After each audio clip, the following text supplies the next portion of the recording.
Assalamualaikum warahmatullahi wabarakatuh. Guru IPA hadir dalam rangka persiapan PAS. Kali ini kita akan bahas soal-soal untuk melatih kalian menghadapi PAS IPA. Nah, kita bahas latihan soalnya per materi ya. Untuk materi yang pertama, kita akan bahas tentang measurement atau pengukuran. Sebelum kita mulai, jangan lupa di like, comment, and subscribe karena guru IPA belajar IPA jadi lebih gampang.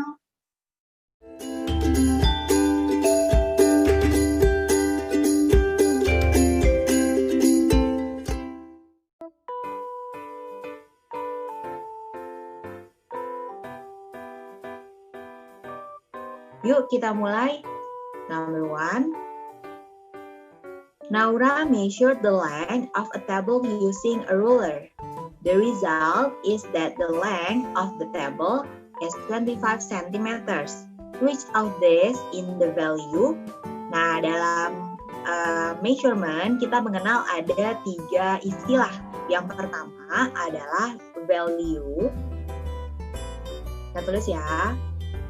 Value yang artinya nilai, kemudian ada quantity yang artinya besaran, dan ada unit yang artinya satuan. Oke.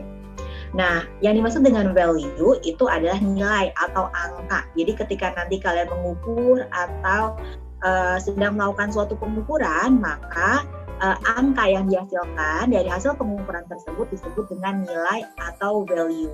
Misalnya ketika kalian mengukur suhu badan kalian menggunakan termometer infrared atau termogan, nanti misalnya didapatkan suhu badan kalian adalah 37, maka nilai atau value dari hasil pengukurannya adalah 37.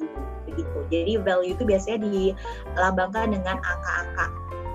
Kemudian quantity, besaran, itu adalah segala sesuatu yang diukur. Misalnya kita mengukur suhu badan kita. Nah, berarti yang diukur adalah suhunya. Ketika kita mengukur tinggi badan, berarti yang diukur adalah tinggi atau panjangnya.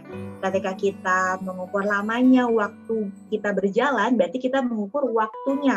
Berarti waktu, suhu, kemudian panjang atau tinggi seseorang itu merupakan suatu besaran. Jadi segala sesuatu yang mau kita ukur itu namanya quantity atau besaran. Dan yang terakhir, unit itu artinya satuan. Jadi itu adalah segala sesuatu yang menyertai nilai dari hasil pengukuran. Misalnya ketika kita mengukur suhu badan kita 37 derajat Celcius, maka unitnya atau satuannya adalah Celcius. Ketika kita mengukur tinggi badan kita, misalnya 158 cm, maka satuannya adalah centimeter.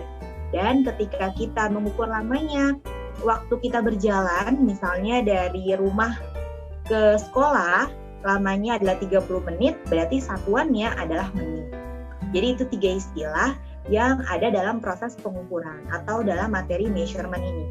Nah, nomor 1 yang ditanya adalah mana sih yang termasuk ke dalam nilai. Kalau Naura di sana dibilang Naura mengukur panjang meja menggunakan penggaris dan hasilnya adalah 25 cm. Berarti nilainya, angkanya adalah 25 cm.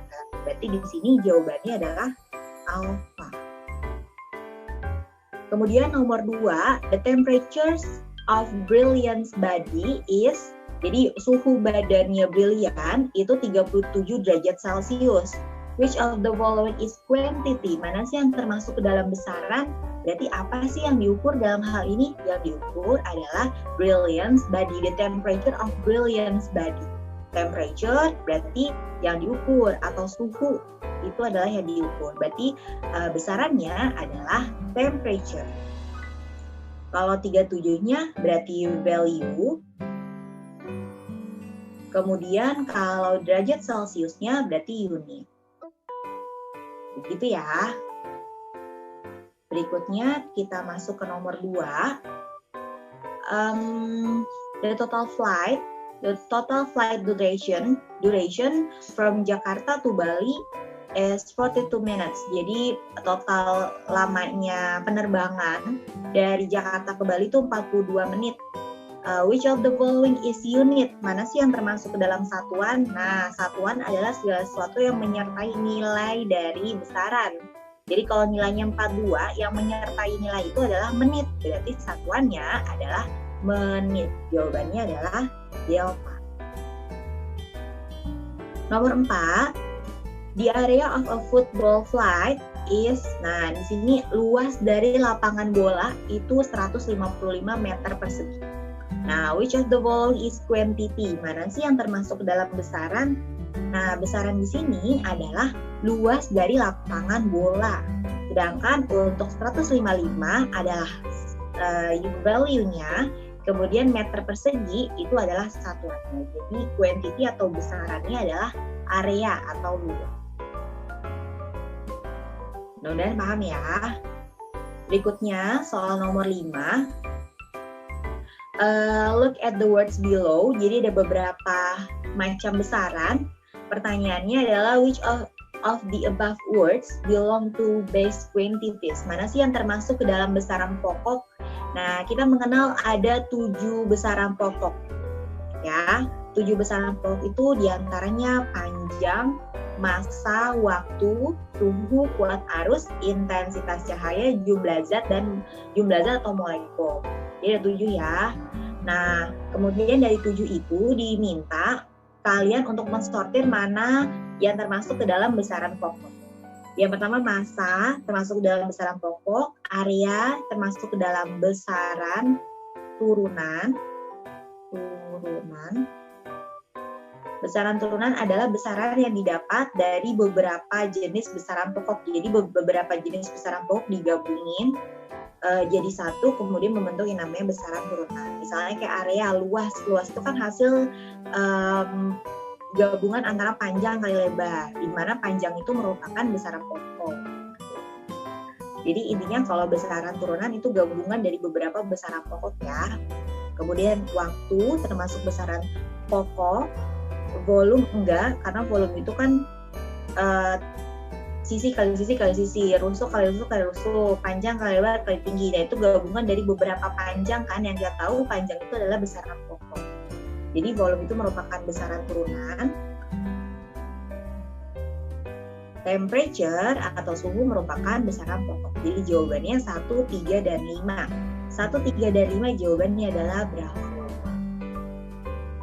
Berikutnya nomor 6. Nomor 6, look at the table below. The right correlation between the base quantity and its system international unit. Nah, di sini mana sih pasangan yang tepat antara besaran pokok sama satuannya? Tapi satuannya menurut sistem internasional yang berlaku secara internasional. Kita lihat satu persatu ya. Untuk nomor 6, di sini massa, satuannya kilogram, ini betul. Temperature, suhu, satuannya Celsius. Sebenarnya temperature itu suhu satuan Celsius, tapi yang merupakan ketetapan secara internasional untuk suhu satuannya adalah Kelvin. Jadi nomor 2 itu kurang tepat. Nomor 3, time, satuannya second itu betul. Length, satuannya length itu panjang, satuannya harusnya meter untuk satuan sistem internasionalnya. Jadi nomor 4 salah ya. Yang betul adalah nomor 1 dan nomor 3. Jawabannya adalah D. Oke, untuk soal nomor 7. The length of a stick is, jadi panjang dari sebuah tongkat adalah 3,05 meter. It equals to, jadi di sini kalian diminta untuk mengubah panjang tongkat yang 3,05 meter itu jadi satuan sentimeter, karena di situ pilihannya satuannya sentimeter semua ya. Nah, dari meter ke senti itu berarti dia turun, meter ke senti turunnya 2 kali, berarti dikali 100, berarti 3,05 3,05 dikali 100. Dikali 100. Nah, jawabannya adalah 305 cm. Jawabannya C. Berikutnya soal nomor 8. Di area of a chessboard, jadi luas dari papan catur itu adalah 4.500 cm persegi. Nah, dia minta how many meter square?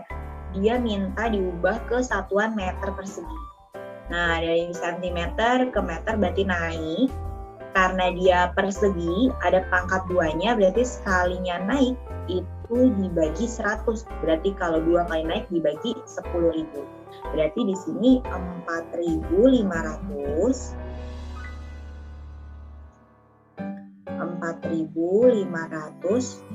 dibagi 1.000. Coret, coret, coret, coret. Kurang 1 ya, 10.000 ya. Oke. Berarti ulang deh ya. Tadi dibagi 10.000, berarti coret 2 kali. Sisa 45 dibagi 100 jadi 0,45. Jadi 0,45 meter persegi. Jawabannya adalah B.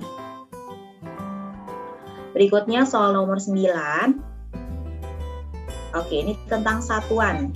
Which of the following is a non-standard unit? Mana sih yang bukan termasuk ke dalam satuan tidak baku? Nah, jadi dalam satuan itu kita mengenal ada 2 jenis, ada satuan baku dan satuan tidak baku. Untuk satuan baku yang jelas ya, sudah ditetapkan secara internasional, satuannya baku dan berlaku di seluruh dunia. Sifatnya tetap, jadi ketika satuan itu digunakan di Indonesia, di Arab, di Afrika, di Eropa, dimanapun itu selalu menghasilkan nilai yang tetap. Nah, sedangkan kalau satuan tidak baku itu adalah satuan yang nilainya berubah-ubah, tergantung dari kondisi atau tradisi setempat. Misalnya mengukur panjang menggunakan rentang tangan atau jengkal dari jempol ke kelingking. Nah, satu jengkal orang tuh kan beda-beda kan. Kalau jengkal jari tangannya panjang-panjang, bisa jadi jengkalnya makin panjang. Tapi kalau misalnya tangan anak kecil, pasti jengkalnya akan lebih kecil. Jadi ketika digunakan untuk mengukur dengan satuan jengkal misalnya, itu akan menghasilkan nilai yang berbeda-beda. Itu namanya satuan tidak baku. Karena menghasilkan nilai yang tidak tetap dan cuma biasanya berlaku di daerah setempat. Nah, di sini yang merupakan satuan tidak baku adalah DEPA. DEPA itu adalah satu rentangan tangan. Jadi kalau ada rentangan tangan gitu, ada orang yang lagi rentang tangan dari ujung tangan kiri ke ujung tangan yang kanan, itu namanya satu rentangan tangan yang disebut dengan DEPA. Jadi nomor 9 jawabannya adalah B. Nomor 10, the following derived as quantities. Nah, di sini yang ditanya adalah derived quantities. Derived quantities itu maksudnya adalah besaran turunan. Nah, tadi kita udah tahu kalau besaran turunan adalah besaran yang didapat dari beberapa besaran pokok. Nah, berarti kalau misalnya kalian ingin lebih memahami, kalian bisa menghafal 7 besaran pokok saja. Kemudian selain dari 7 besaran pokok yang kalian hafalkan, itu termasuk ke dalam besaran turunan. Nah, di sini yang delta dulu ya. Length itu besaran pokok, velocity kecepatan besaran turunan, time besaran pokok. Karena di sini ada besaran pokoknya, jadi salah ya. Karena kan ditanya besaran turunan. Kemudian yang C, volume besaran turunan, betul. Mass and time ini besaran pokok, berarti salah. Force itu gaya besaran turunan, area besaran turunan, volume besaran turunan. Kemudian yang A, time besaran pokok, length besaran pokok, panjang, force itu besaran turunan gaya. Berarti jawabannya yang besaran turunan semua adalah bravo.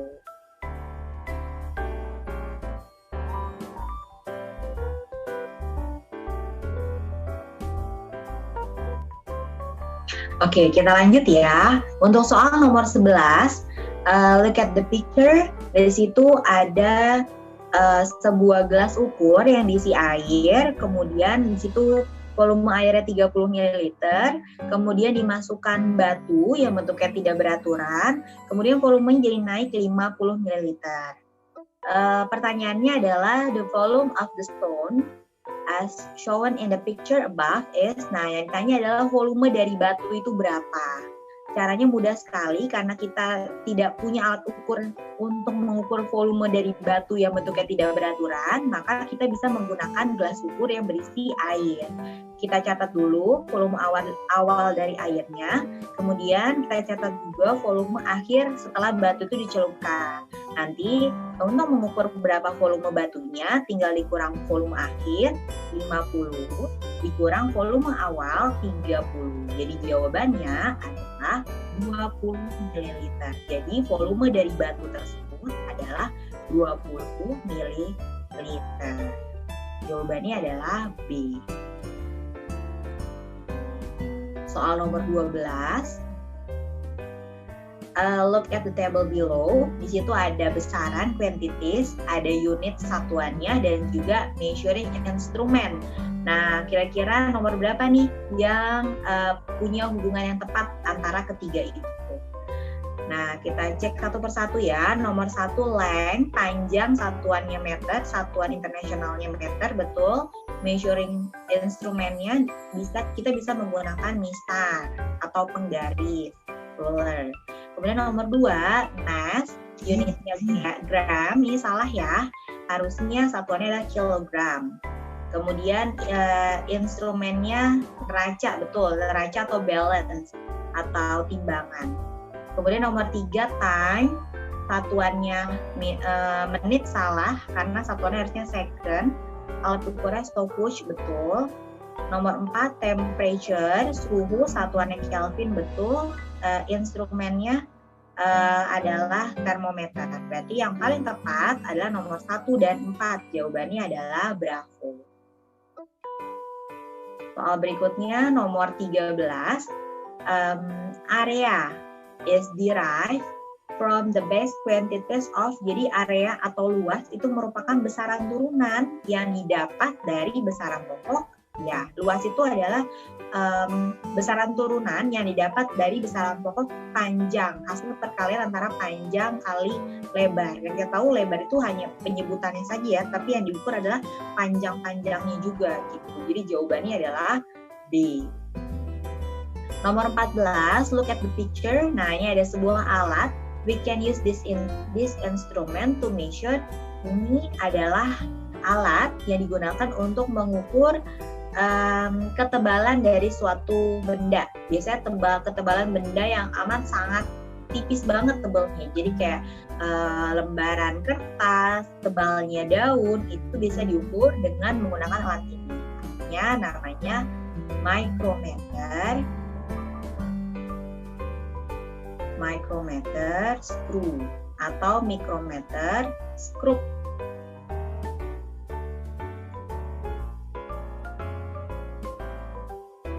Micrometer screw ini digunakan untuk mengukur ketebalan. Jadi jawabannya adalah the thickness of a single sheet of paper. Jawabannya adalah delta. Nomor 15. Oke, nomor 15.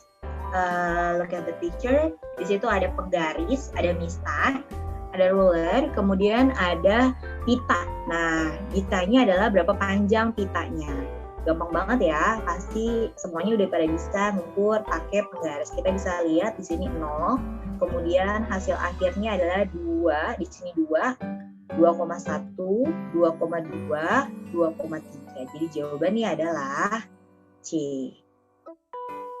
Nomor 16. Nomor 16, look at the picture. Nah, di situ ada yang namanya micrometer screw atau micrometer screw. Nah, berapa sih besarnya skala yang dihasilkan? Oke, kita lihat satu persatu ya. Untuk menghitung berapa hasil pengukuran dari micrometer screw ini, kita harus menjumlahkan antara kita harus bisa menjumlahkan antara skala utama dengan skala nonius. Nah, skala utamanya yang mana sih? Yang saya garis bawain ini adalah skala utama atau main scale. Saya singkat SU, skala utama. Kemudian skala noniusnya atau skala yang bisa diputar-putar, ini sebelah sini yang warna oranye, ini adalah skala nonius. Nah, sekarang kita tentukan dulu skala utamanya. Cara menentukan skala utama atau skala dari skala pokoknya ini atau main scale-nya, kita lihat perbatasan antara skala utama sama skala nonius. Di sini jatuh pada angka 4. Berarti skala utamanya adalah 4. Skala utamanya adalah 4. Kemudian skala noniusnya saya singkat SN. Saya pakai warna aja deh biar matching. SN, skala noniusnya itu kita lihat yang satu garis lurus antara garis pada skala utama dengan garis pada skala nonius, jatuh pada angka 30. Nah, untuk skala nonius jangan lupa angkanya dikali dengan 0,01. Jadi 0,30. Nah, kemudian kita jumlahkan antara 4 yang ada pada skala utama ditambah 0,30. Jawabannya 0 ditambah ya, 0,34. Nah, 4,30. Untuk micrometer screw atau micrometer scope ini satuannya adalah milimeter. Milimeter. Jawabannya adalah B.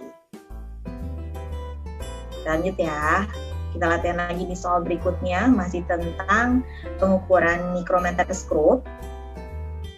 Caranya sama seperti tadi, kita tentukan dulu skala utamanya. Skala utamanya bisa dilihat di sini perbatasan antara skala utama dengan skala nonius. Nah, jatuh di sini ya.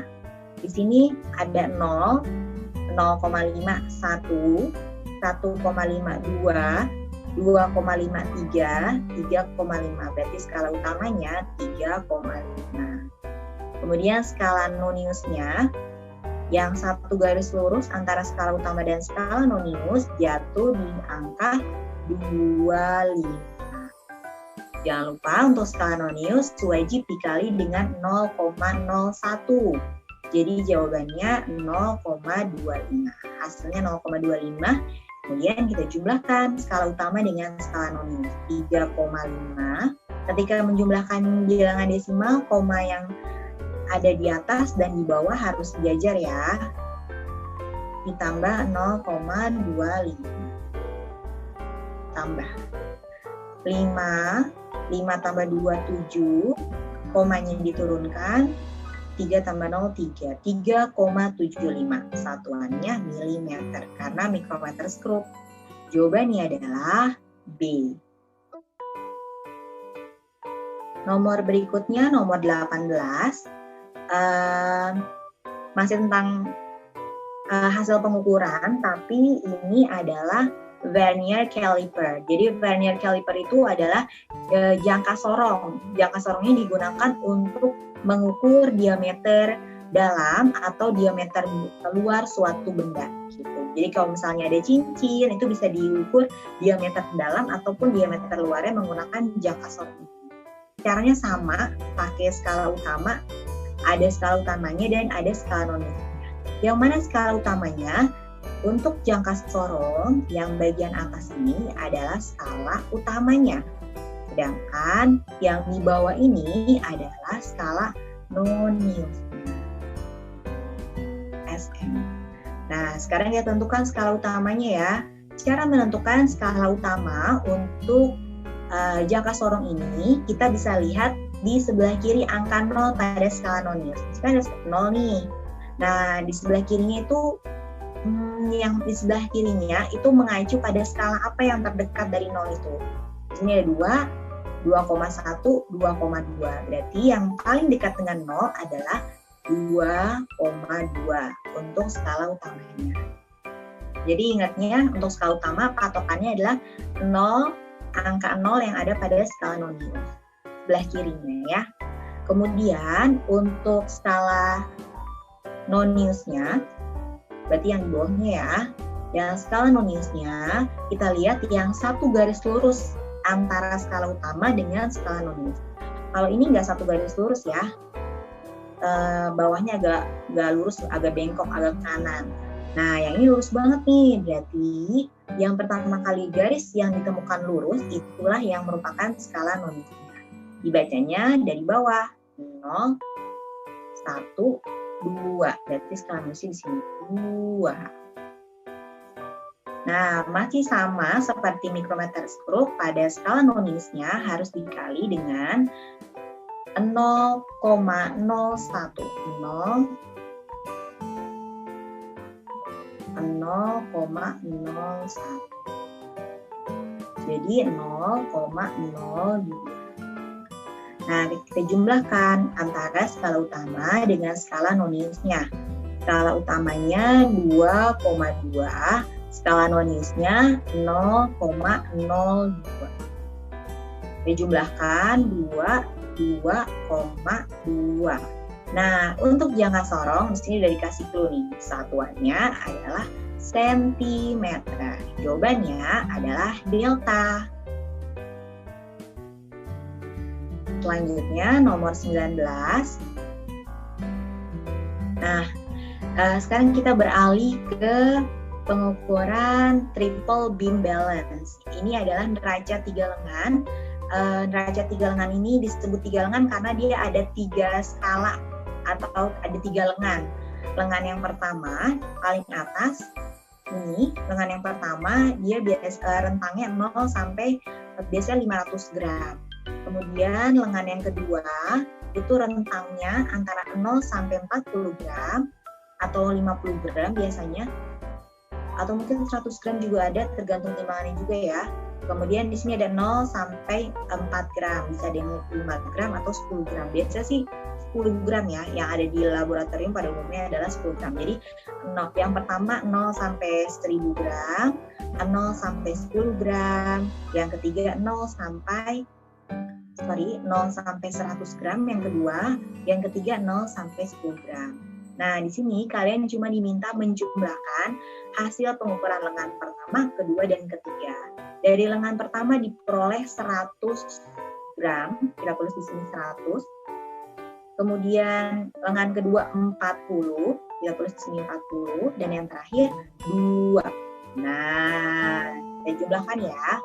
2, 4, 1, 142 gram. Jawabannya adalah D. Selanjutnya nomor 20. Nah, masih tentang triple beam balance, neraca 3 lengan kita jumlahkan. Dari lengan pertama ada 300 gram, lengan kedua 70 gram, lengan ketiga, nah ini di sini di setengah nih, di antara 5 sama 6, tengah-tengahnya adalah 5,5. 5,5 ditambah 5,573. Satuannya gram ya. Jadi jawabannya 375,5 gram. 375,5 gram. Jadi ada jawabannya ya, 375,5 gram harusnya. Ini jawabannya. Oke.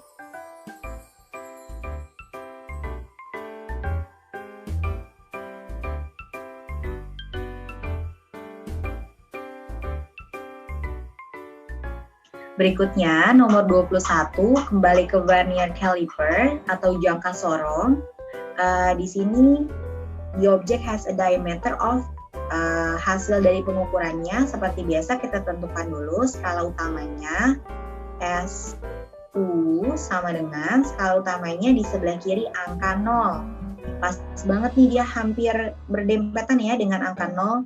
Di sini 3, 3,5, 3,6, 3,7. Berarti skala utamanya 3,7. Skala nonius itu yang tepat satu garis berhimpit antara skala utama yang di atas dengan skala nonius yang di bawah. Nah, berarti 0, 1, 2, 3. Berarti skala noniusnya 3. Jangan lupa dikali dengan 0,01. Jadi hasilnya 0,03. Kemudian kita jumlahkan antara skala utama 3,7 dengan skala nonius 0,03. Disejajarkan koma di atas dengan koma di bawah. 3-nya turun, 7 tambah 0, 7, 3 tambah 0, 3. Jawabannya adalah 3,73. Satuannya adalah sentimeter. Kalau lupa bisa lihat di sininya ya. Ini adalah clue-nya, 3,73 cm. Jawabannya adalah D. Soal selanjutnya nomor 22. Di sini oke, kita masuk ke alat yang ada di laboratorium. Common Laboratory Equipment. Nah, di sini ada gambar penjepit yang terbuat dari kayu. Nah, penjepit kayu biasanya. Nah, penjepit ini adalah penjepit yang biasanya digunakan untuk menjepit tabung reaksi.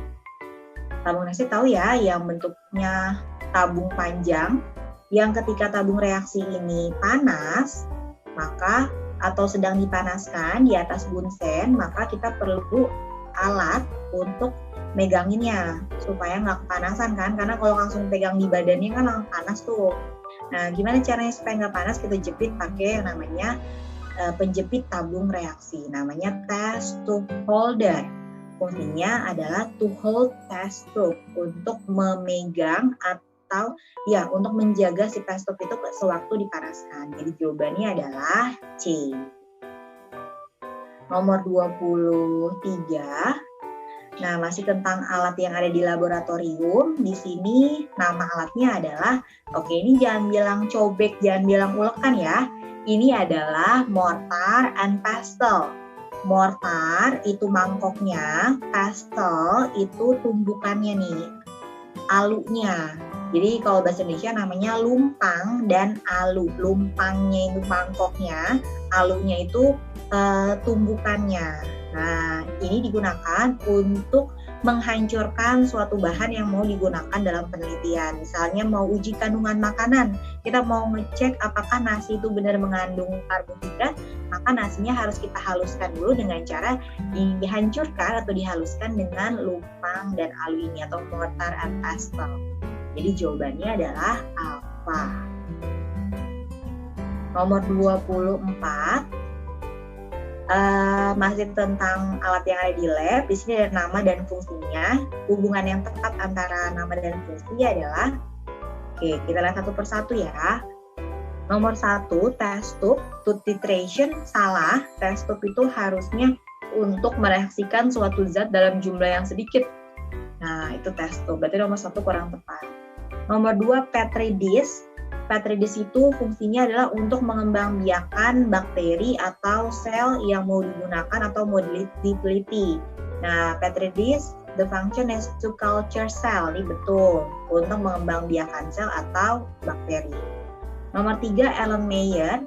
Erlenmeyer tahu ya, Erlenmeyer itu terbuat dari kaca yang bentuknya bagian bawahnya itu segitiga. Pasti udah nggak asing lagi nih. Nah, ini namanya Erlenmeyer. Fungsinya adalah untuk titrasi atau mereaksikan suatu zat. Kemudian zatnya itu dicampurkan dengan cara digoyang-goyangkan di dalam tabung Erlenmeyer tersebut. Nah, tadi salah satunya fungsinya adalah untuk titrasi. Jadi nomor 3 to support glassware itu salah. Kemudian nomor 4, cover glass. Cover glass itu kayak bentuknya persegi, terbuat dari kaca. Fungsinya adalah untuk menutup benda atau objek yang mau diamati di bawah mikroskop. Jadi kalau misalnya di sini ada objek glassnya, kaca objek, kemudian di sini kita taruh setetes air, misalnya air dari kolam ikan yang keruh, kemudian biar airnya nanti nggak tumpah-tumpah kemana-mana, kita tutup pakai yang namanya cover glass. Makanya namanya cover, to cover, untuk menutup objek yang mau diamati di bawah mikroskop. Nomor 4 betul. Jadi jawabannya 2 dan 4. Berarti Charlie. 2 dan 4 Charlie. terakhir, nomor 25. Name and function of the equipment. Nah, di sini namanya corong, tapi corongnya terbuat dari gelas atau kaca. Namanya corong kaca bahasa Indonesianya. Bahasa Inggrisnya adalah funnel. Funnel fungsinya adalah untuk mentransfer atau memindahkan cairan ke tempat yang bukan permukaannya apa ya? Mulutnya itu kecil. Jadi ketika masukin ke dalam suatu botol yang mulutnya itu kecil diameternya, maka kita bisa menggunakan bantuan funnel atau corong. Jawabannya adalah alfa. Alhamdulillah sudah selesai untuk persiapan PAS kelas 7 materi measurement atau pengukuran. Mudah-mudahan kalian paham ya. Jika ada yang ingin ditanyakan, silakan isi kolom komentar. Dan jangan lupa untuk nonton persiapan PAS lainnya ya. Jangan lupa juga untuk like, comment, and subscribe karena guru IPA belajar IPA jadi lebih gampang.